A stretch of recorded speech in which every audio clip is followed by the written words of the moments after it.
মৃত্যুর কতদিন পর পুনর্জন্ম হয়? বন্ধুরা, এটা তো আপনারা জানেনই, মানুষের শরীরের মৃত্যু হওয়া নিশ্চিত। কিন্তু মানুষের শরীরের মধ্যে যে আত্মা বসবাস করে তা কখনো নষ্ট হয় না, বা আত্মার কখনো মৃত্যু হয় না।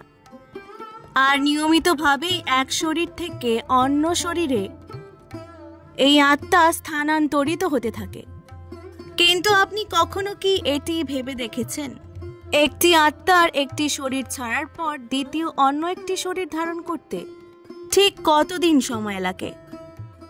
বন্ধুরা, এটা জেনে আপনারা খুবই অবাক হবেন যে একটি আত্মা যখনই তার শরীর ত্যাগ করে তখন সে আত্মাটির অনেক সময় লেগে যায় এটা বুঝতে যে সে তার শরীর ত্যাগ করে দিয়েছে এবং তাকে আগে এগিয়ে যেতে হবে নতুন কোনো শরীর পাওয়ার জন্য। কিন্তু যখনই আত্মার এই বিষয়টির বোধ জন্মায় যে তাকে নতুন কোনো শরীর খুঁজতে হবে, তখন সে নতুন শরীর খুঁজতে লেগে যায়। সাধারণভাবে এটি মনে করা হয় একজন সাধারণ মানুষের আত্মার দ্বিতীয় শরীর খুব তাড়াতাড়ি প্রাপ্ত হয়।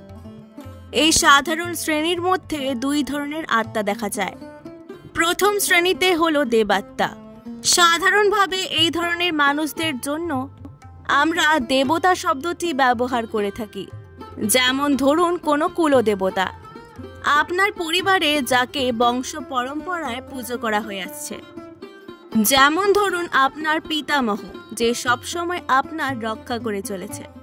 বন্ধুরা, এই সকল হলো পূর্ণ আত্মা। কিন্তু এমন আত্মাদের পুনর্জন্ম পেতে অনেক সময় লেগে যায়, কারণ এমন আত্মার জন্ম দিতে গেলে এমন মায়ের প্রয়োজন যে অদ্ভুত। আর বন্ধুরা, যদি বলা হয় দ্বিতীয় শ্রেণীর কথা, যাদের সহজেই দ্বিতীয় শরীর প্রাপ্ত হয় না, তারা হলো অশুভ বা খারাপ আত্মা। যে সকল মানুষের সারা জীবন অন্যান্য মানুষদের উপর অন্যায় ও অত্যাচার করে কেটেছে, এমন ধরনের খারাপ আত্মাদের দ্বিতীয় শরীর প্রাপ্ত করতে অনেক সময় লেগে যায়, কারণ তারা তাদের জন্মের জন্য এমন একটি মাতৃগর্ভের খোঁজ করতে থাকে তা তাদের খারাপ আত্মাটিকে নিজের মধ্যে ধারণ করতে পারে। বন্ধুরা, গরুর পুরাণ ছাড়া আমাদের সনাতন ধর্মে কিছু এমন উপনিষদ আছে যা থেকে জানা যায় একটি আত্মার দ্বিতীয় শরীর ধারণ করতে কতটা সময়ের প্রয়োজন হয়। তার মধ্যে একটি হলো বৃহদারণ্যক উপনিষদ। আত্মার অন্য শরীর ধারণ করার সময়ের কুষ্টি করার সময় বলে যে কখনো কখনো একটি আত্মার অন্য শরীর খুঁজতে খুবই কম সময় লাগে, যার কল্পনাও করা যায় না।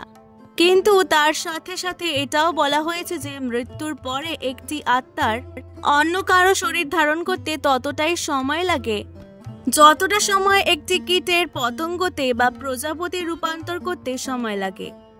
কিছু গ্রন্থে তো এটাও বলা হয়েছে যে যখন কোনো মানুষ তার জন্মের জন্য প্রয়োজনীয় সৎকার্য করে ফেলে তখন তার মৃত্যু বিনা কোনো কষ্টে, রোগে এবং দুর্ঘটনায় হয়ে থাকে।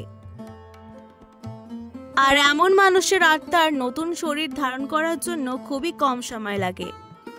পুরাণে বলা হয়েছে যখন কোনো মানুষের মৃত্যু হয় এবং আত্মা শরীর ত্যাগ করে, তার সামনের যাত্রা শুরু করে, তখন তার 3 প্রকারের মার্গ প্রাপ্ত হয়।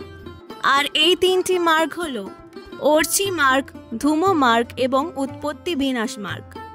যার মধ্যে অর্চি মার্গ হল ব্রহ্মলোক এবং দেবলোক যাত্রার জন্য, এবং ধূম মার্গ হল পিতৃলোক যাত্রার জন্য। তৃতীয় মার্গ অর্থাৎ উৎপত্তি বিনাশ মার্গ হল নরক যাত্রার জন্য। এবার ওই আত্মার ভাগ্যে কোন মার্গ আসবে তা শুধু তার কর্মের উপরই নির্ভর করে।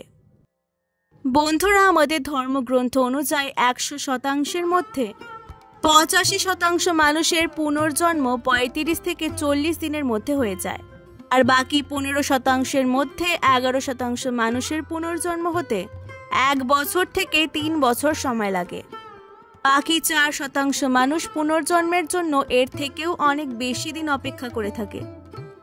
এই ছিল আজকের ভিডিও। আজকের ভিডিওটি ভালো লাগলে অবশ্যই পুরাণ গল্পকথাকে সাবস্ক্রাইব করে দেবেন। এরকমই আরও অনেক নতুন ভিডিওর জন্য অনেক অনেক ধন্যবাদ।